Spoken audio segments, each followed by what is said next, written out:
हाँ, तो हम लोग लास्ट क्लास में देख रहे थे, प्रोग्राम पे प्रैक्टिस कर रहे थे। आज हम लोग को पढ़ना है कंट्रोल स्टेटमेंट। ध्यान दो सभी लोग, कंट्रोल स्टेटमेंट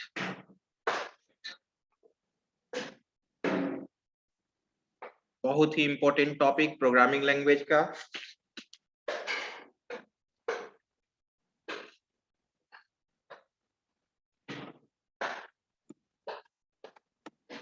कंट्रोल स्टेटमेंट, तो सबसे पहले प्रश्न उठता है कि कंट्रोल स्टेटमेंट होता क्या है। This statement is used to control. This statement is used to control the flow of execution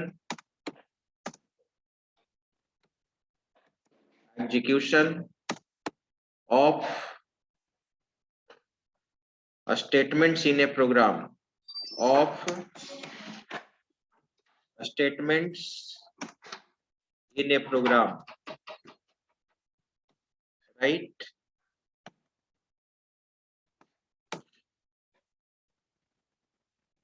तो ध्यान दो, कंट्रोल स्टेटमेंट नाम से ही पता चलता है कि यह स्टेटमेंट को क्या करेगा, कंट्रोल करेगा। ठीक है, जो भी ब्लॉक ऑफ स्टेटमेंट लिखते हो तुम प्रोग्राम में, वो ब्लॉक ऑफ स्टेटमेंट कब एग्जीक्यूट करना चाहिए, कब नहीं करना चाहिए, कोई भी ब्लॉक ऑफ स्टेटमेंट कितने टाइम्स एग्जीक्यूट करना चाहिए, ठीक है, उसका सारा डिसीजन हम लोग किसके थ्रू लेते हैं, कंट्रोल स्टेटमेंट के थ्रू लेते हैं, राइट। ठीक है, अब जैसे मान लो सपोज टर्नरी ऑपरेटर में आप देख रहे थे ना, जब कंडीशन ट्रू होता था तो ट्रू पार्ट एग्जीक्यूट करता था, कंडीशन फॉल्स होता था तो फॉल्स पार्ट एग्जीक्यूट करता था। ठीक है, अब तुम जब आगे प्रोग्रामिंग बनाओगे तो वहां पे भी कंडीशन चेक करोगे, और जैसे सपोज मान लो कि तुम अपने नाम को 100 टाइम्स प्रिंट कराना चाहते हो आउटपुट स्क्रीन पे, अपने नेम को 100 टाइम्स प्रिंट कराना चाहते हो आप अपने आउटपुट स्क्रीन पे, तो क्या हम 100 टाइम्स प्रिंटफ लिखेंगे? नहीं, हम उस ब्लॉक ऑफ स्टेटमेंट्स को, ठीक है, हम लोग लूपिंग स्टेटमेंट के अंदर लिखेंगे। उसके लिए एक कंट्रोल स्टेटमेंट यूज करेंगे जिससे वो 100 टाइम्स वो ब्लॉक ऑफ स्टेटमेंट क्या करेगा, रिपीट करेगा। तो कंट्रोल स्टेटमेंट का मेन पर्पस क्या हुआ, प्रोग्राम में जो भी ब्लॉक ऑफ स्टेटमेंट्स लिखते हैं उसके फ्लो के एग्जीक्यूशन को क्या करता है, कंट्रोल करता है। किसी भी प्रोग्रामिंग लैंग्वेज में 3 तरह का कंट्रोल स्टेटमेंट होता है। There are 3 types of control statement. There are 3 types of control statement, right? कौन कौन? फर्स्ट है तुम्हारा सीक्वेंशियल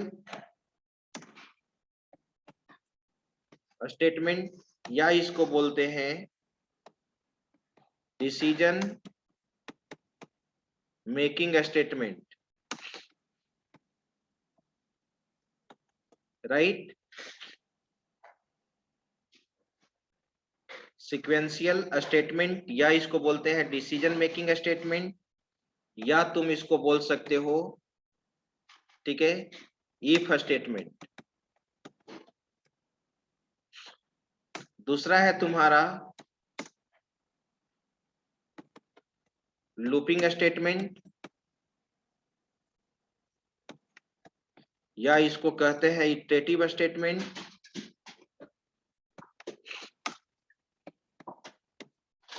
राइट। और थर्ड है तुम्हारा जंपिंग स्टेटमेंट, एसटीएमटी शॉर्टकट में लिख दिया है, ठीक है, या इसको एडहॉक स्टेटमेंट बोलते हैं, राइट। चाहे कोई भी प्रोग्रामिंग लैंग्वेज पढ़ोगे, चाहे वो पाइथन हो, C++ हो, जावा हो, कंट्रोल स्टेटमेंट का जो टाइप होता है यही होता है। ठीक है, अब सबसे पहले हम लोग यहाँ पे कौन सा पढ़ेंगे? सबसे पहले हम लोग पढ़ने जा रहे हैं फर्स्ट, राइट।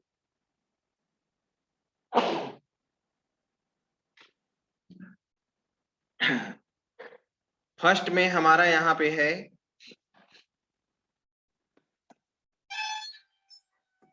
सीक्वेंशियल स्टेटमेंट या डिसीजन मेकिंग स्टेटमेंट।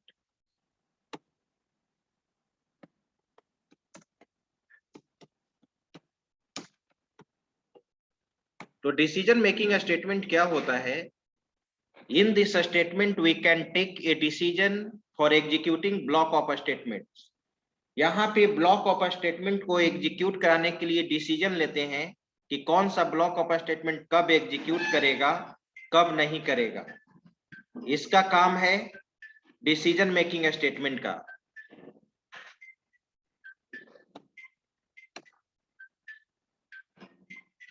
देखिए, अब मैं लिख रहा हूं यहाँ पे, इन this statement we can take a decision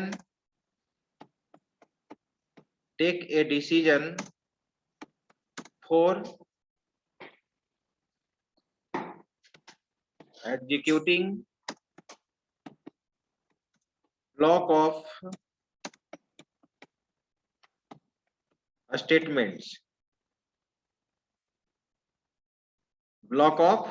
statements, right.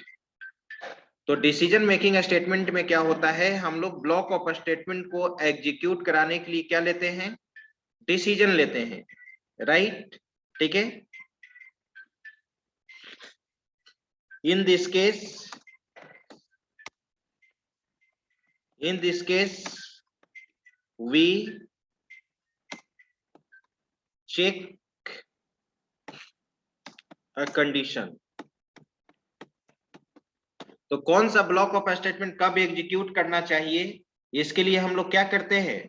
Condition check करते हैं, right.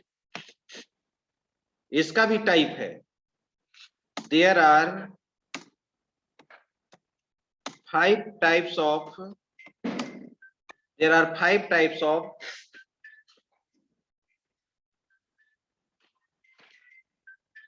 there are 5 types of decision making statement, right. 5 तरह का डिसीजन मेकिंग स्टेटमेंट होता है। फर्स्ट, सिंपल इफ स्टेटमेंट, या इसको कहते हैं हम लोग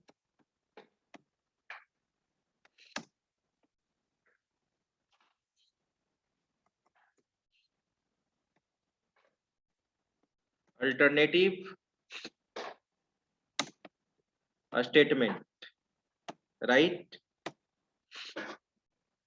ठीक है, दूसरा होता है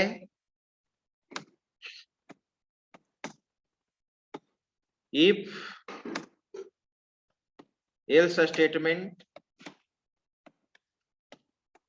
या इसको बोलते हैं हम लोग double alternative statement, right. Third होता है तुम्हारा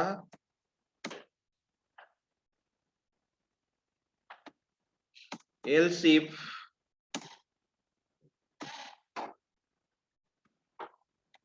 लैडर स्टेटमेंट, या इसको बोलते हैं एल्स इफ लैडर स्टेटमेंट हो गया।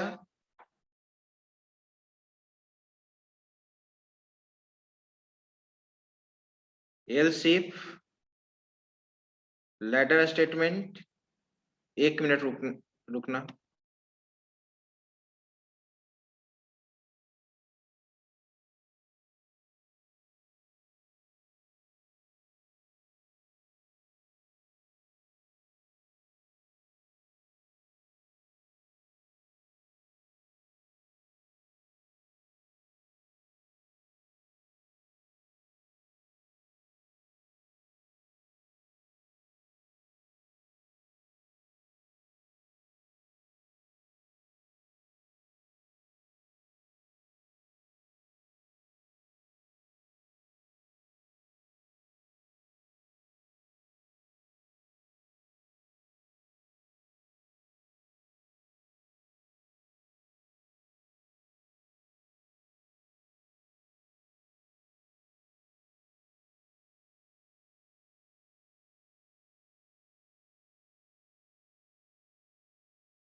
हाँ, तो एल्स इफ लैडर स्टेटमेंट, या इसको हम लोग कहते हैं if else if statement, if else if statement, right. और चौथा है यहाँ पे nested if statement,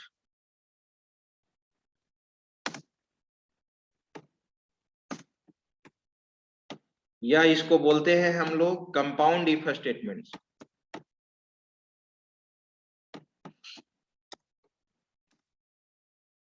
compound if statement,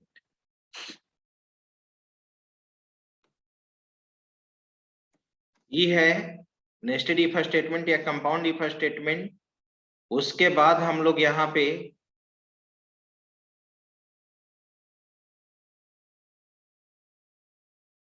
एक लास्ट है switch case statement,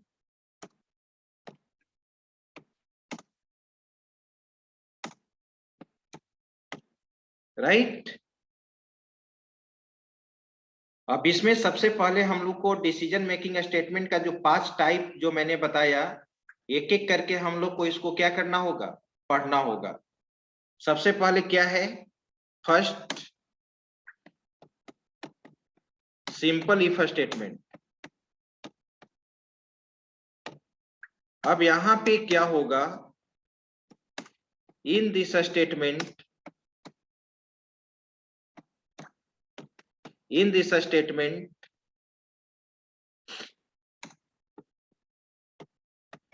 condition is checked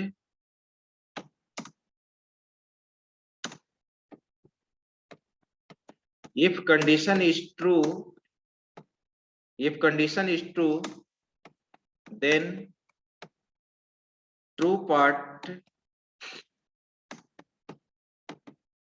will be executed,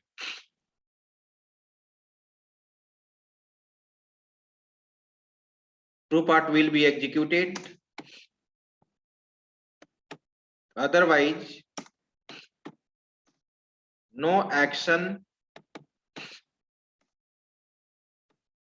will be performed।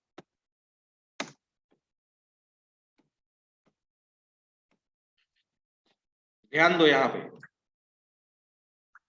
ये कह रहा है सिंपल इफ स्टेटमेंट में कि in this statement condition is checked, इसमें कंडीशन हम चेक करेंगे, अगर कंडीशन ट्रू होगा तो then true part will be executed, otherwise no action will be generated, otherwise no action will be performed या generated, जो भी लिखना चाहते हो, राइट। इसलिए इसको जानते हो क्या बोलते हैं, सिंगल अल्टरनेटिव इफ स्टेटमेंट। इसको क्या बोलते हैं, सिंगल अल्टरनेटिव इफ स्टेटमेंट। इसलिए इसको सिंगल अल्टरनेटिव इफ स्टेटमेंट बोलते हैं हम लोग, क्योंकि इसके पास एक ही ऑप्शन होता है। अगर कंडीशन ट्रू होगा तभी ट्रू पार्ट एग्जीक्यूट करेगा, अगर कंडीशन फॉल्स होगा तो कुछ भी एक्शन जनरेट नहीं करेगा। इसके पास एक ही ऑप्शन है, राइट। दूसरा है इफ एल्स स्टेटमेंट, जिसको डबल अल्टरनेटिव इफ स्टेटमेंट कहते हैं। क्या कहते हैं, डबल अल्टरनेटिव इफ स्टेटमेंट। तो इसमें दोनों ऑप्शन है इसके पास। इसमें भी इफ सेकेंड वाला में भी क्या होगा, इफ एल्स, यहां कंडीशन चेक होगा, अगर कंडीशन ट्रू होगा तो ट्रू पार्ट एग्जीक्यूट करेगा, अगर कंडीशन फॉल्स होगा तो फॉल्स पार्ट एग्जीक्यूट करेगा, ठीक है। तो दोनों केस में इसके पास ऑप्शन है, अगर कंडीशन ट्रू हुआ तो भी ट्रू पार्ट एग्जीक्यूट करेगा, अगर कंडीशन फॉल्स होगा तो फॉल्स पार्ट एग्जीक्यूट करेगा। यही कारण है कि सेकेंड वाले को क्या बोलते हैं हम, डबल अल्टरनेटिव इफ स्टेटमेंट बोलते हैं। अब सबसे पहले फर्स्ट हम लोग देख रहे हैं, तो इसको कैसे यूज करोगे उसका सिंटेक्स हम लोग को देखना होगा। सिंटेक्स कैसे तुम यूज करोगे, इफ यहां पे कंडीशन दोगे, पैरेंथेसिस साइन में, और अगर कंडीशन ट्रू हुआ तो इसी स्टार्टिंग एंडिंग कर्ली ब्रेस में हम लोग ब्लॉक ऑफ स्टेटमेंट्स लिखेंगे, राइट। ध्यान दो, अगर एक कंडीशन ट्रू हुआ तो ये ब्लॉक ऑफ स्टेटमेंट क्या होगा, एग्जीक्यूट करेगा।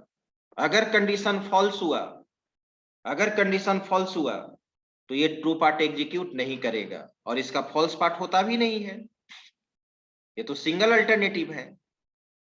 तो अब यहां पे, और ये स्टार्टिंग और ending curly brace block of statement को रिप्रेजेंट करता है।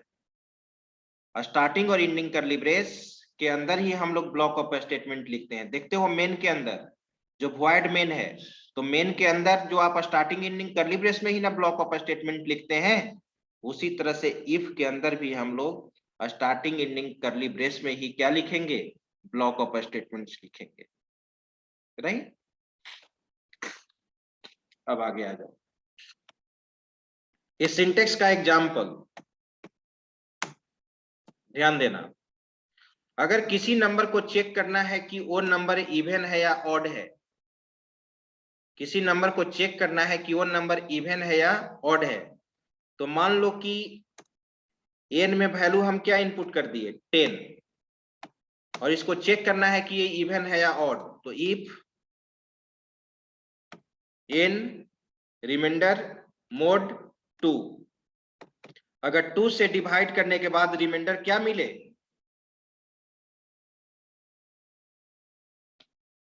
0। 2 से डिवाइड करने के बाद अगर रिमाइंडर 0 मिलेगा तो एक कंडीशन क्या होगा, ट्रू होगा, ठीक है। और उसका मतलब ट्रू पार्ट में तुम क्या दोगे, स्टार्टिंग और एंडिंग कर्ली ब्रेस में प्रिंटफ क्या प्रिंट करेगा, even number, even number, right.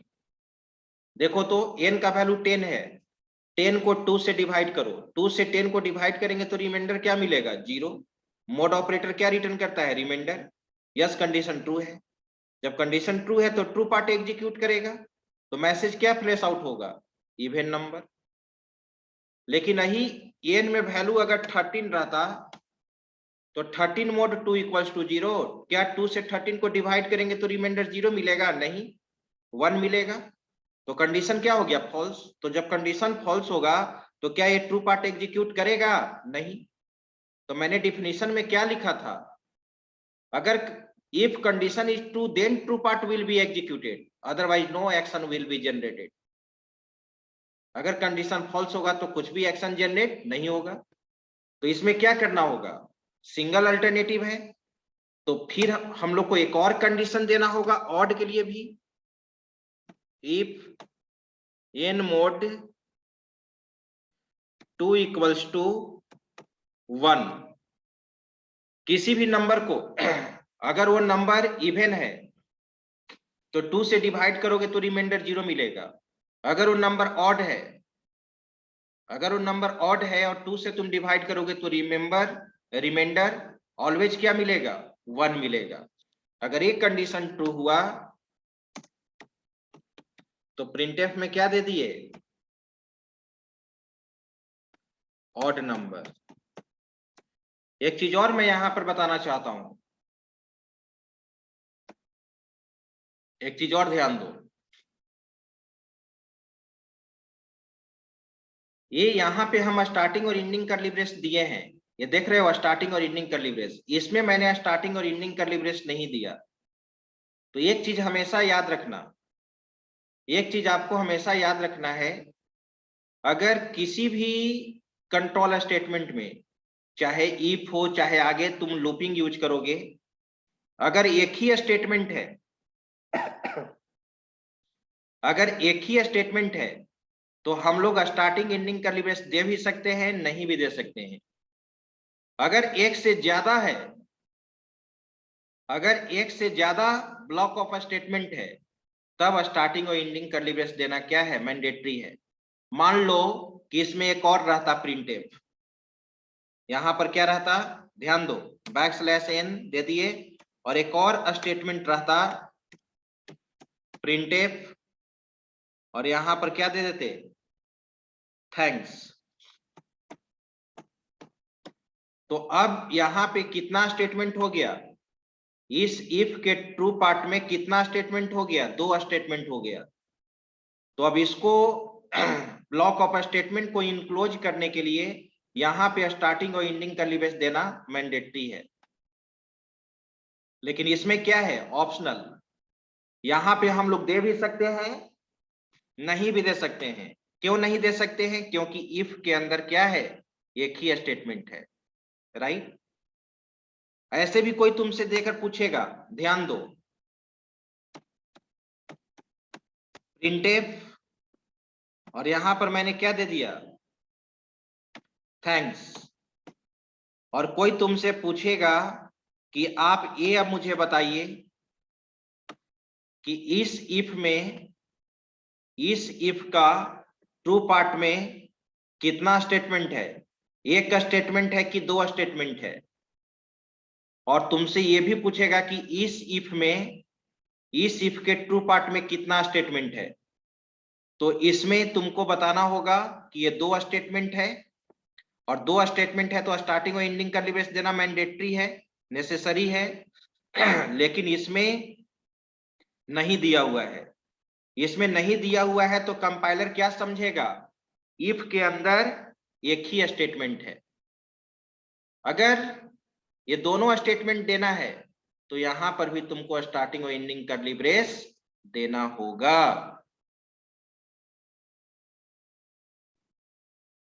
अब इसको तुम एग्जीक्यूट करा के देख सकते हो। यहां पे मैं यहां पे इसको कॉपी कर लिया, ध्यान दो, कंट्रोल सी, और तुम यहां पर एक प्रोग्राम लिखो, फाइल न्यू। प्रोग्राम हमारा यहां पर ये है कि write a program in C to input any number,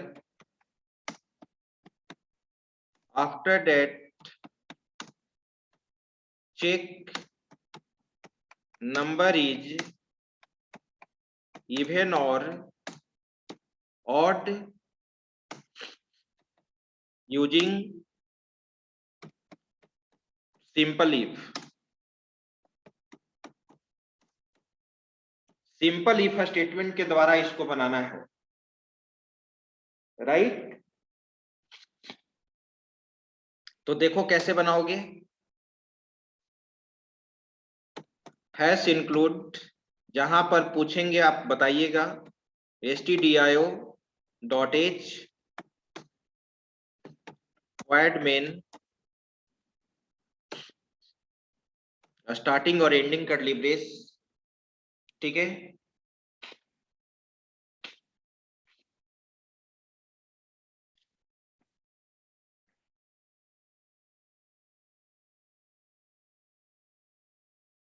int N में नंबर इनपुट करोगे, printf enter any number,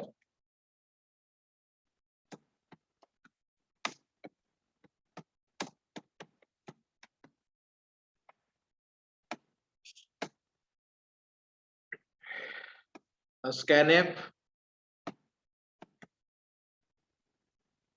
%d comma address of N, address of N.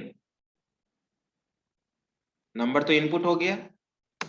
अब सिंपल इफ से बनाना है। इफ कंडीशन क्या दोगे, मालूम है तुमको, एन मोड 2 इक्वल्स टू 0। एक ही स्टेटमेंट है तो हम दे भी सकते हैं स्टार्टिंग एंडिंग कर्ली ब्रेस, नहीं भी दे सकते हैं, इवन नंबर, राइट। अब दूसरा इफ लिखना होगा फॉल्स पार्ट के लिए, यानी यहां तो फॉल्स पार्ट होता नहीं है। एन मोड 2, ठीक है, इक्वल्स टू क्या दे दिए, 1, ठीक है। अगर एक कंडीशन ट्रू हुआ तो प्रिंटफ यहां पे प्रिंट करेगा ऑड नंबर, राइट। ठीक है, इसके जगह पे n mod 2 इक्वल्स टू 1 के जगह पर आप ये भी कंडीशन दे सकते हो, n mod 2 not equal to क्या, 0। अगर 2 से डिवाइड करने के बाद अगर रिमाइंडर 0 के बराबर नहीं मिलता है तो इसका मतलब वो क्या है, ऑड नंबर है। अब इसको सेव करो और हम अपने फोल्डर में चलते हैं। आपका फोल्डर है यहाँ पे,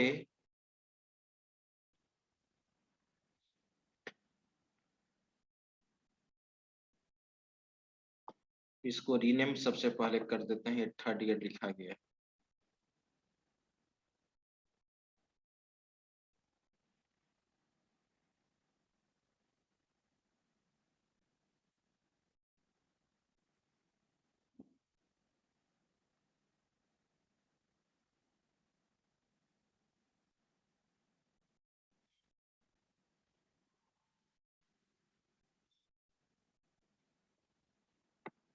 एक मिनट, कहाँ चला गया।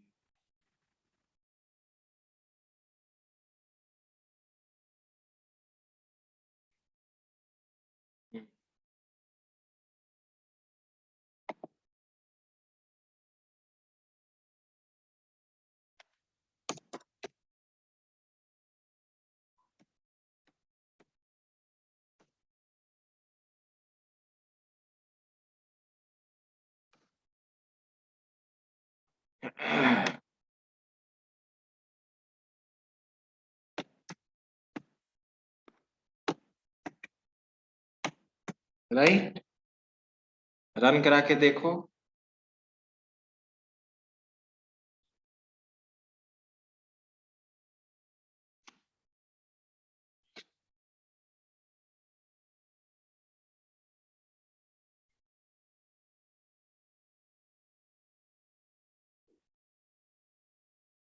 Inter any number, inter any number, कोई भी नंबर हम लोग इंटर कर लेते हैं यहाँ पे 8। क्या आउटपुट आना चाहिए, इवन नंबर। आया आउटपुट, आप देख रहे हैं even number.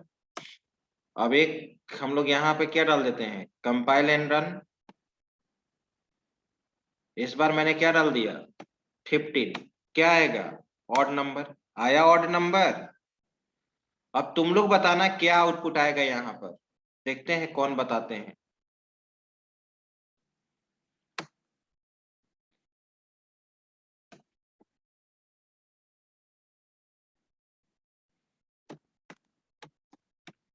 Printf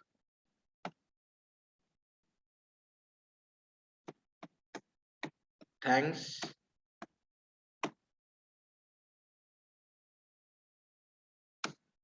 starting curly brace,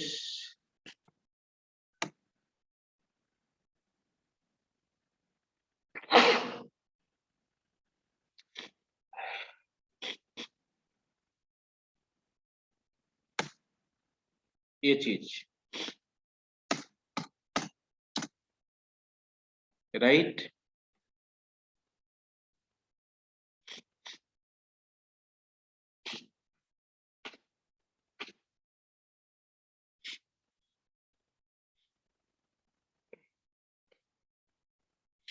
अब यहाँ पर भी मैं स्टार्टिंग और एंडिंग कर्ली ब्रेस दे रहा हूं, चाहे इसमें मैंने नहीं दिया, इसमें मैंने नहीं दिया। और मैं यहाँ पर लिखा प्रिंटफ ओके। ठीक है, यहाँ पर दिया हुआ है, यहाँ पे स्टार्टिंग एंडिंग कर्ली ब्रेस नहीं दिया गया है।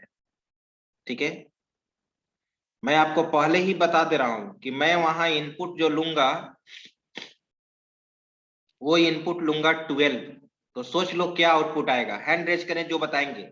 हम रन टाइम में इनपुट लेंगे 12 और आप मुझे बताएं कि वहां पे व्हाट विल बी आउटपुट। देखते हैं कौन बताते हैं। 12 के केस में क्या आउटपुट आएगा? अगर n का वैल्यू 12 इनपुट लिया जाए तो क्या आउटपुट आएगा? 13 स्टूडेंट 14 स्टूडेंट का हैंड रेज हुआ है, ठीक है। और अब वो बताने जा रहे हैं कि 12 के केस में क्या आउटपुट आएगा।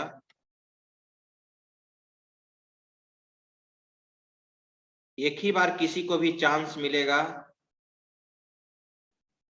रोशन गुप्ता, आप बताइए।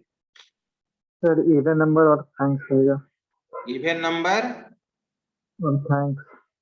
इवन नंबर प्रिंट करेगा और थैंक्स। Yes sir. चलिए, अब आप हैंड डाउन कर लीजिए। अब दूसरे स्टूडेंट को मौका देते हैं, हो सकता है आपका सही हो। अब कोई दूसरा student, Srikanth. Yes sir, even number और थैंक्स प्रिंट करेगा आउटपुट कंसोल पे। कंसोल पे इवन नंबर प्रिंट करेगा और थैंक्स प्रिंट करेगा। Yes sir. चलिए, सभी लोग यही बताएंगे। अगर किन्हीं का डिफरेंट है तो वो केवल हैंड रेज करे। अगर किन्हीं का डिफरेंट आउटपुट आ रहा है तो केवल वो हैंड रेज करें। उनको लगता है कि नहीं कुछ दूसरा आएगा।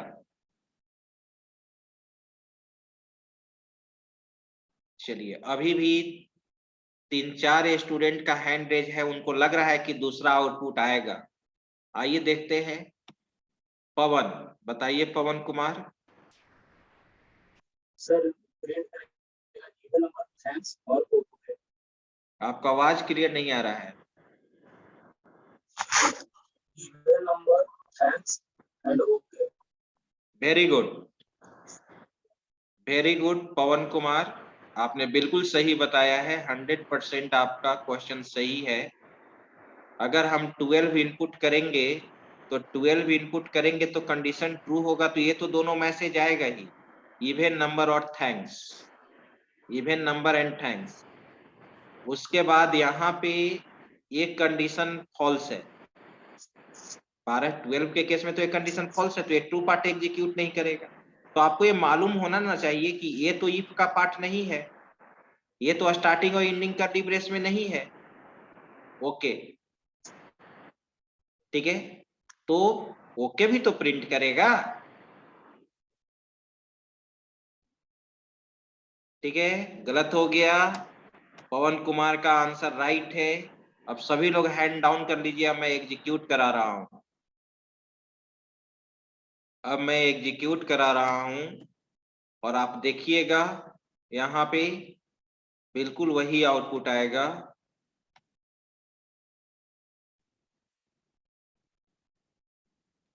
इंटर एनी नंबर 12 आया, इवन नंबर थैंक्स और ओके, ठीक है। चलिए, फिर से मैं कुछ बदलाव करना चाहता हूं। अब मैं देखता हूं कौन बताते हैं।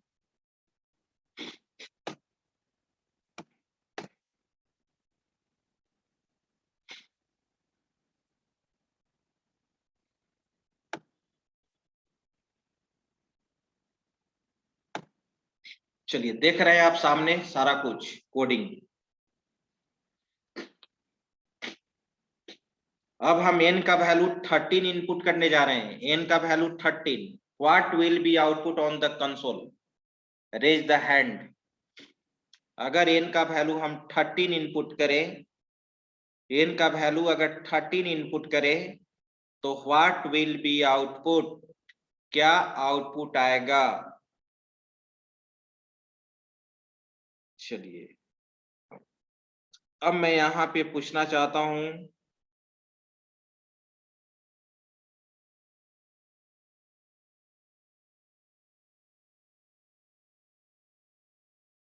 बताइए आप रोहित राज।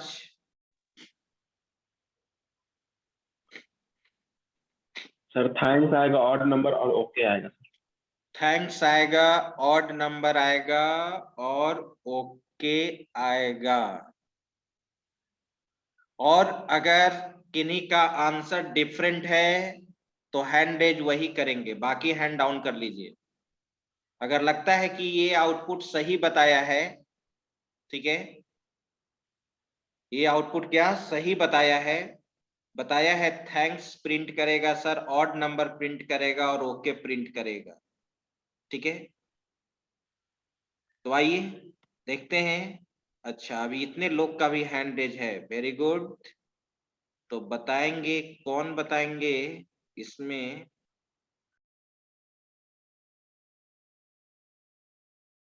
रिशु कुमार, बताइए आप। सर n बराबर 12 है। n बराबर 12 है। जब आप आंसर ही नहीं सुने, जब क्वेश्चन ही नहीं सुने, सर इवन नंबर थैंक्स और ओके प्रिंट कराएगा। जब आप आंसर ही नहीं सुने, जब आप सुन ही नहीं सकते हैं तो उसका आप आंसर क्या दीजिएगा? तो आपसे पूछना ही बेकार है। माइक को ऑफ कीजिए आप।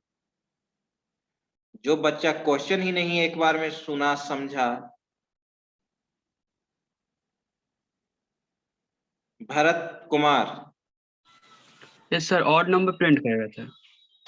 केवल क्या आउटपुट आएगा? Odd number? Yes sir. केवल odd number? Yes sir.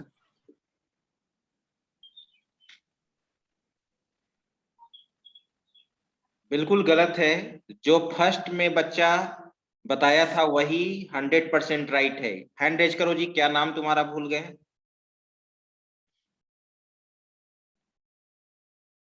Rohit Raj ने बताया था। रोहित राज ने बिल्कुल सही जवाब दिया था। ठीक है, कि सर आउटपुट आपका आने जा रहा है थैंक्स, फिर ऑड नंबर, फिर ओके। बिल्कुल सही है। अगर n का वैल्यू 13 हम इनपुट करेंगे, ठीक है, तो n का वैल्यू तुम 13 इनपुट करोगे तो 13 mod 2 इक्वल्स टू 0। कंडीशन क्या है? फॉल्स। तो ये तो लेकिन इफ के ट्रू पार्ट में तो यही ना एक स्टेटमेंट है, केवल इवन नंबर, ये तो एग्जीक्यूट नहीं करेगा। क्या ये इफ का पार्ट है? ये जो लाइन है, क्या हमारा ये लाइन इफ का पार्ट है? नहीं। तो क्या प्रिंट करेगा? थैंक्स। अब यहां पर चेक किया 13 mod 2 equals to 1, yes condition true है। तो थैंक्स के बाद क्या प्रिंट करेगा? Odd number, yes condition true है। और ओके तो इफ का पार्ट नहीं है, ये तो ये नहीं हाउ प्रिंट करेगा। ठीक है, अब हम देखिए, इसको मैं रन कराता हूं। Execute, compile and run. Enter any number, N में मैंने वैल्यू इनपुट कर लिया 30। आया थैंक्स, ऑड नंबर, ओके। तो अब आप समझ गए होंगे। इस प्रोग्राम का आप स्क्रीनशॉट लीजिए। इस प्रोग्राम का आप स्क्रीनशॉट लीजिए। ठीक है, और इसके बाद जो मैंने यहां पर लिखवाया है उस प्रोग्राम का स्क्रीनशॉट लिया जाए।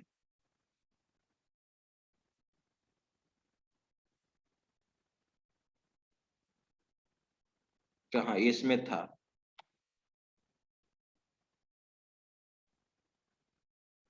चलिए इसका स्क्रीनशॉट लिया जाए। कंट्रोल स्टेटमेंट, 1 मिनट कट रहा है।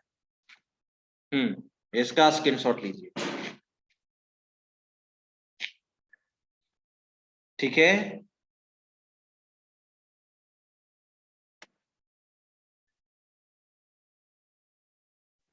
इसके बाद यहां से स्क्रीनशॉट लिया जाए।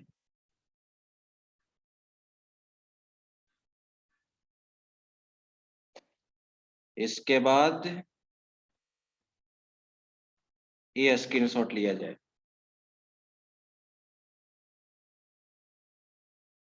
क्लियर है? ठीक है, अब आइए, अब हम अटेंडेंस बना लेते हैं।